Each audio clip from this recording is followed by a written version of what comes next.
Anybody? Couples? Okay, welcome. Yay. I know some of you got brought with other people. How did you get here? Are you Melissa? I am Melissa. You invited me. I did? My email, I'm Sydney. Oh, nice to meet you. I am Melissa. Well, welcome to our home. Cool. So, okay, today's Earth Day. I love Earth Day. Not that we do a whole bunch of things. This year I was thinking, oh, I had all these cool ideas. I was gonna like buy little trees and give them out to everybody, and I had like all these plans. You know, the road to hell is paved with good intentions.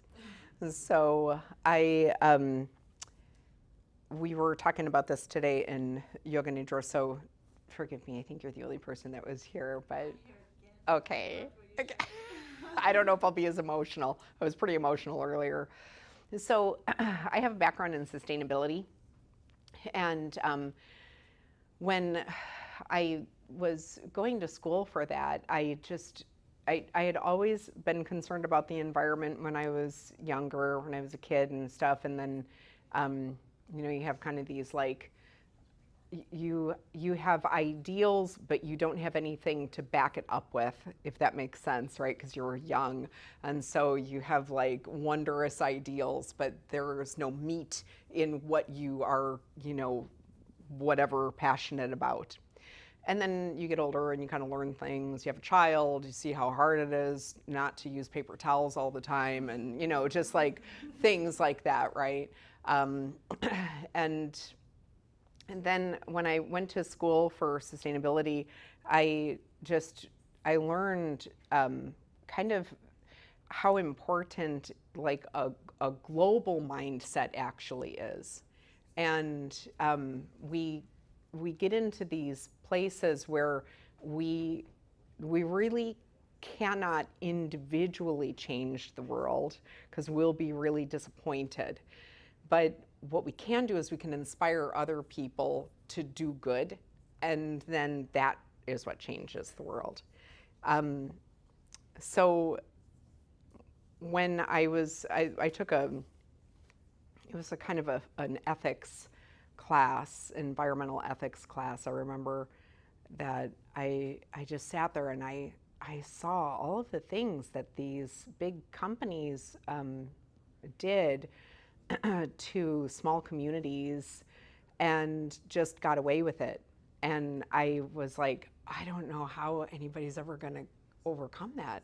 I don't know how anybody's ever going to beat that. I mean, these are like Goliaths, And so, and a lot of you have heard me talk about this before, but in my past life, I had a food line, and I sold it at farmers markets. And my neighbor at the Gilbert Farmers Market, his name is Mark, and he is a farmer, and he's kind of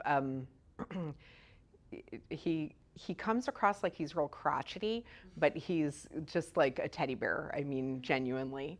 But I go and I buy produce from him still to this day. He's supported my restaurant with all of my microgreens and my mushrooms and all of the things that I used. And I'm fortunate enough now to live on this side of town and to be able to be at his farm every week. And he's got like 3.5 acres, something like that.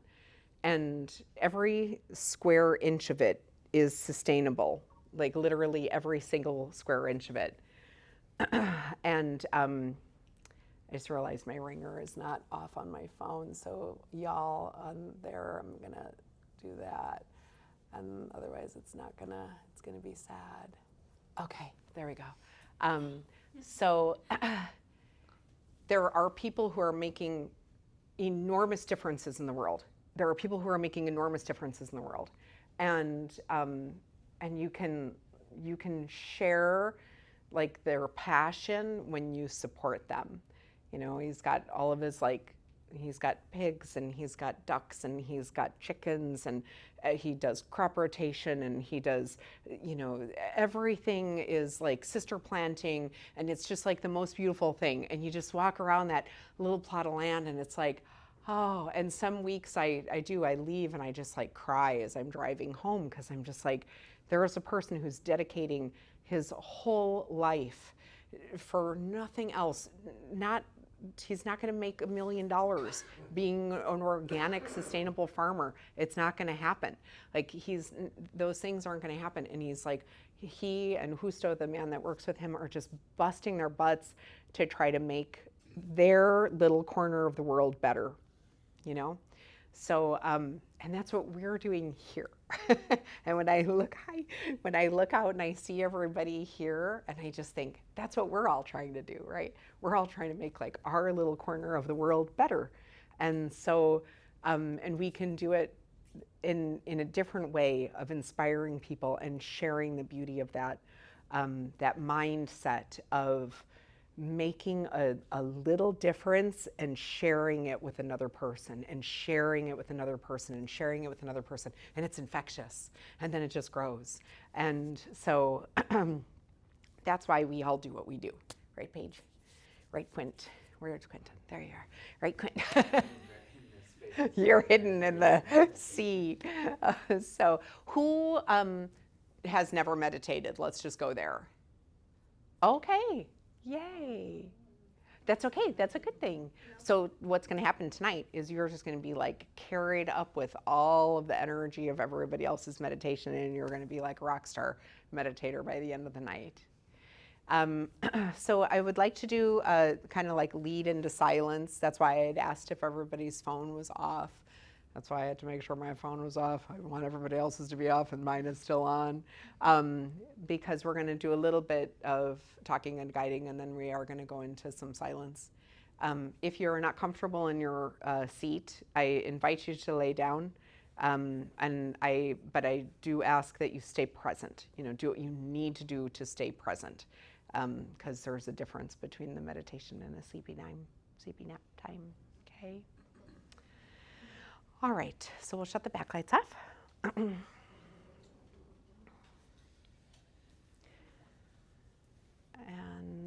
just a little bit softer.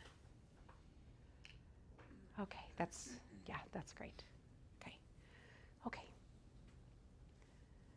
So allowing yourself to get into a seated position where you can feel the elongation of your spine. What I like to do is I just like to think of my head being kind of pulled up from the crown of my head, thinking of like a marionette pulling the string at the top of the head, which will allow your chin to kind of draw in naturally so that your spine can almost be, in my mind, I always think of like this beautiful string of pearls that's just kind of like settling down so that my sits bones can then sink into the cushion beneath me and shoulders back. If your eyes have not folded down closed, go ahead and just allow them to gently close. And it's nice to check in with your jaw. Allow yourself to check in with your tongue. There tends to be almost like a anxiety tick where the tongue kind of either gets pushed down in the back of the throat or pushed up against the roof of the mouth. Check in with it. Just make sure it's loose.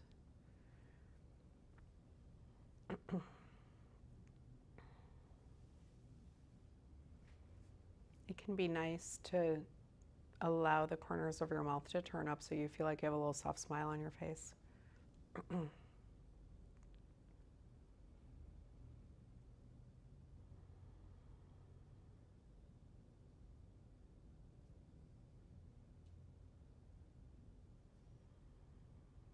Dialing in with your breathing.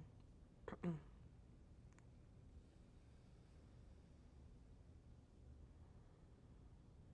you can place your hands wherever they feel comfortable. Sometimes it feels comfortable to have your hands on your knees. Sometimes it feels comfortable to have your backs of your hands on your knees and your thumb and index finger gently touching for Chin Mudra. Sometimes it feels good to just have your hands in your lap, one cupping under the other.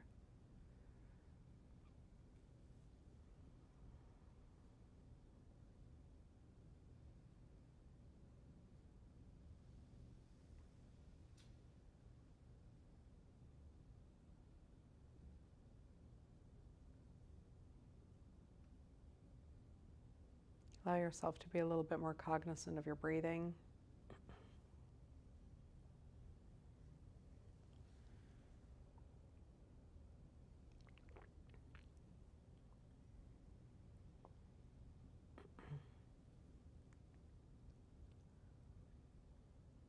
You can feel your breathing so that your rib cage and your diaphragm expand on an inhale and contract on the exhale.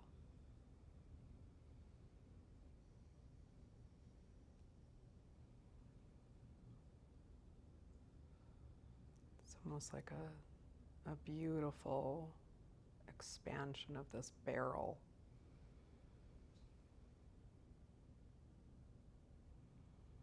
And then letting it fall back down on the exhale. Just kind of feel into that a little bit.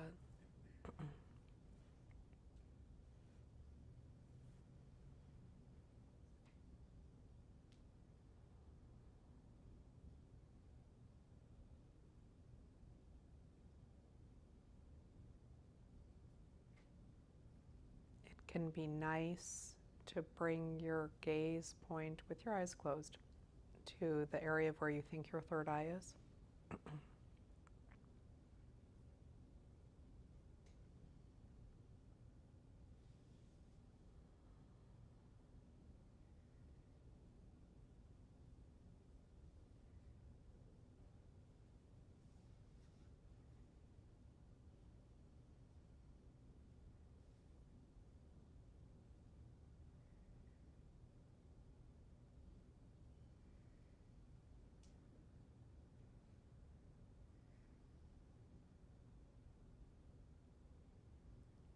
Taking some time right now to really lend to this idea of interdependence.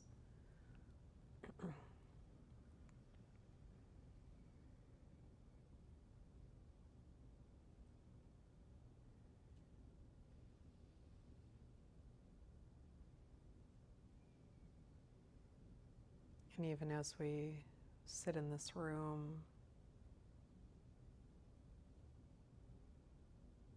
can feel the interdependence of shared energy.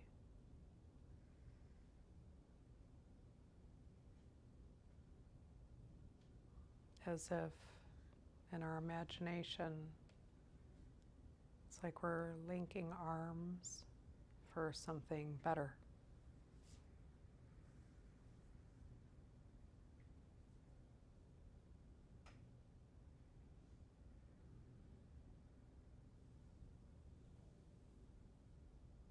A more beautiful world that we all have the divine privilege of being a part of.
If your mind chooses to grasp onto something, just giving that something a blessing and allowing it to float past you, and just hanging on to this image of this beautiful band of humans and their positive energy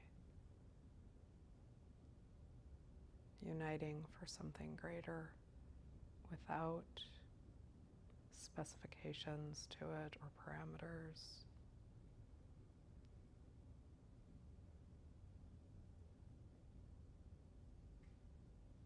Just simply that elevation of feeling of love.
If you feel yourself get disconnected,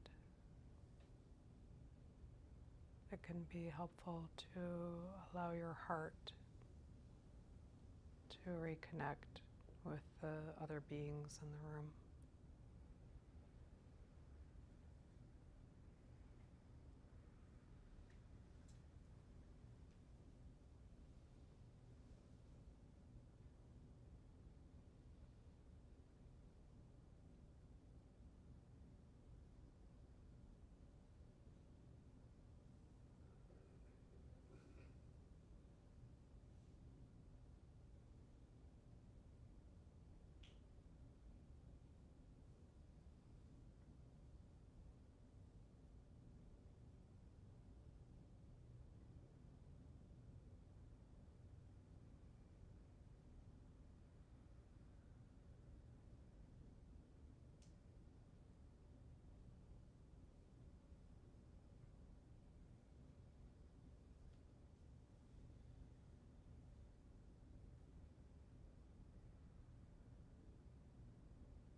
Keeping with your breathing, keeping with your gaze point, being sure the tongue is still loose.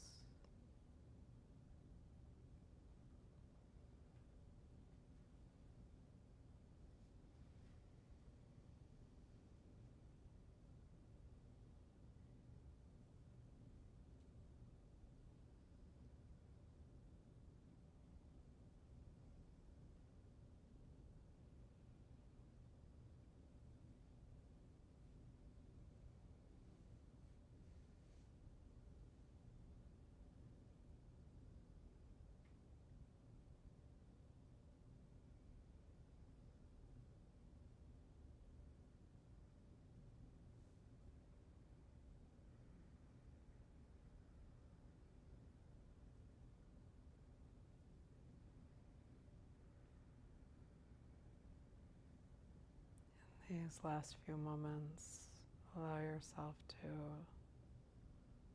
energetically say thank you to each person in this room.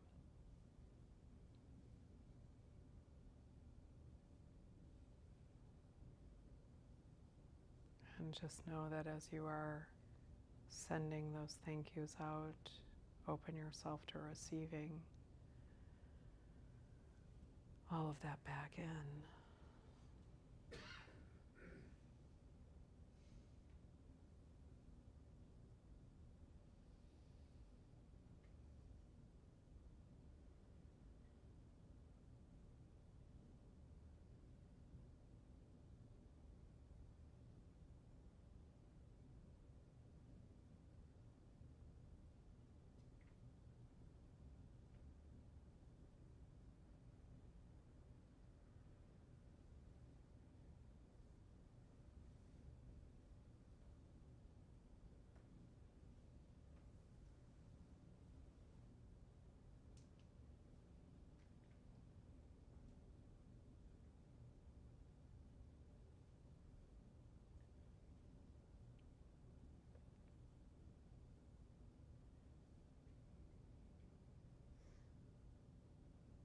And now take this last little second just to give deep appreciation to yourself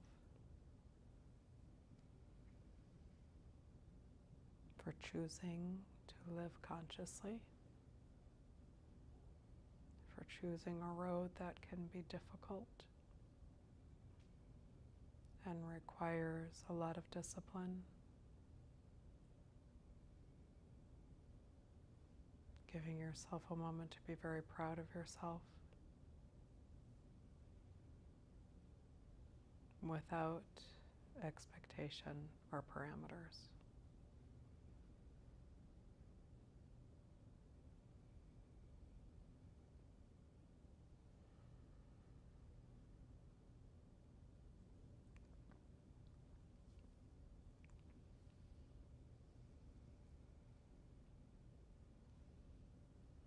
Slowly starting to allow movement to come back into your body.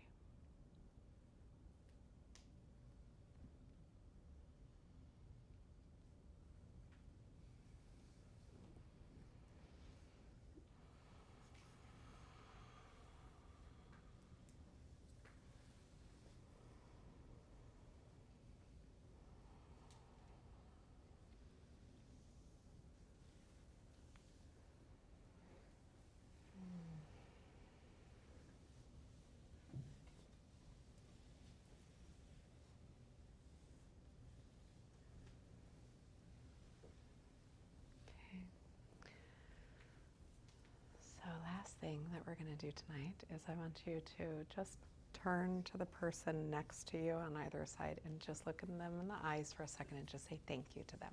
That's all. You can just say it soft. Thank you. Thank you.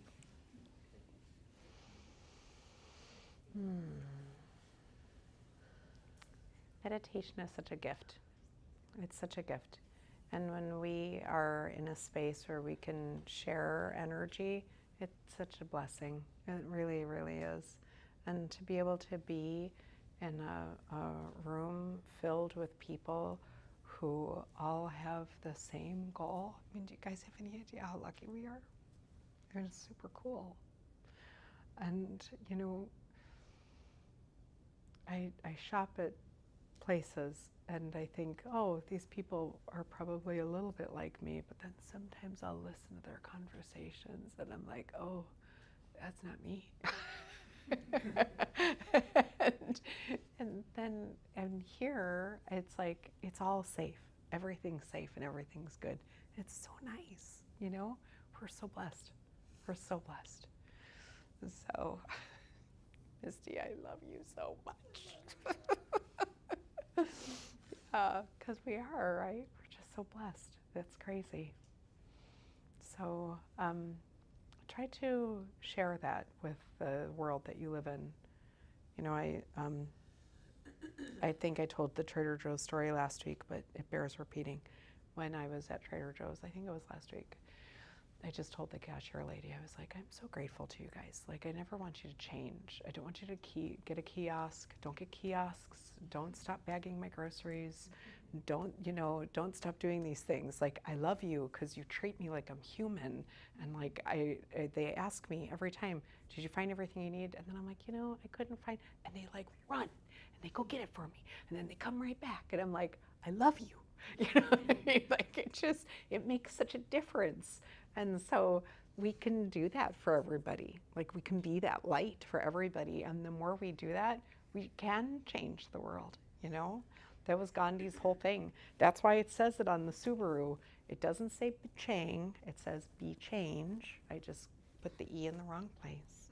But, oh, no, wait, that's Case's car says Chang now. Our car, the other car says love yourself, which is another important thing too. That's more of a plea. So if you ever see Case's car, it says BECHANG.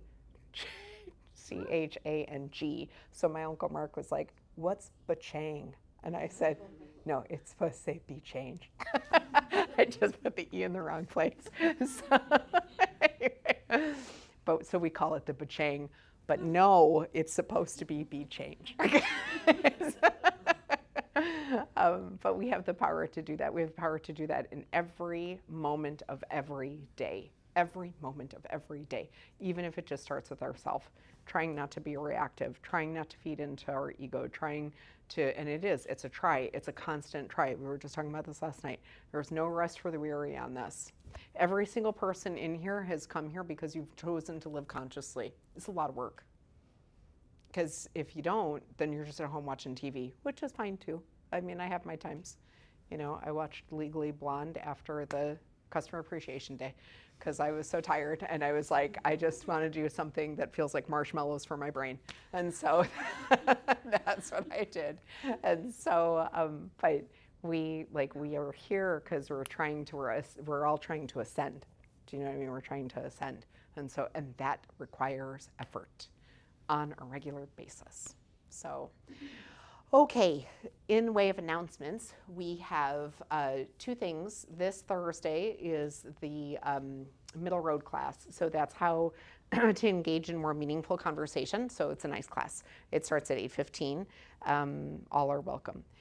Then Saturday, we have a workshop for Qigong. So I want to give a big shout out for Qigong. If anybody takes yoga here, you will look at our schedule, and we had somebody who once said that I had created the salad bar of yoga studios, and kind of, in a way, I did.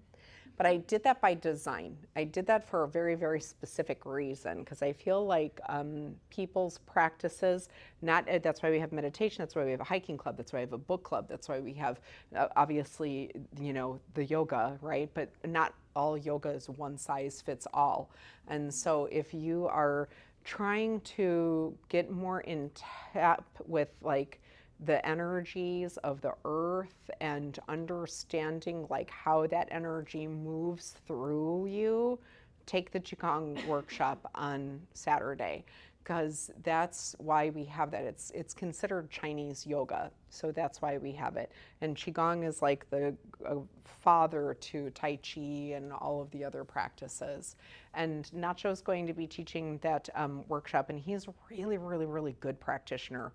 So try to come to that if you can make it, because as a Reiki practitioner, when I do Qigong, my hands blaze up like fireballs when I do Qigong. It's the craziest thing. And it's just because of the way that all that energy is moving. So it's just a cool experience. So please come to that. What else, Paige? That's all for the rest of the month? Great. Next Friday is Christine Rich's archetypal dance. That's right. Next Friday. Gosh, the whole month has come up. Yeah. And kids yoga. Well, no. Yep, right after that. But I do want to talk about, thank you, because we want to talk about camp. So if you have kids that are down to do some yoga, I was going to say an acronym, but I just left it off. So it's just a 1 week thing. So if the kids are, I think it's I think it's like 5, 6, and 7-year-olds are Tuesday and Thursday, and this is in June. And then the 9, 10, and 11-year-olds, I think that's how we have it, or 12-year-olds, yeah. So they are Monday, Wednesday, Friday. And so really, really good fun activities. They get their own yoga mat, they get to design their yoga mats, they get instruments to take home. There's all kinds of cool stuff. So, okie dokie artichokes. And then poetry submissions. Oh, yeah, that's right. This is the month of poetry. I didn't make a big deal about it, and I probably should have. If you submit a poem, and you can win one of our delightful chocolate bars, which is by another sustainable group, and that I love very, very much.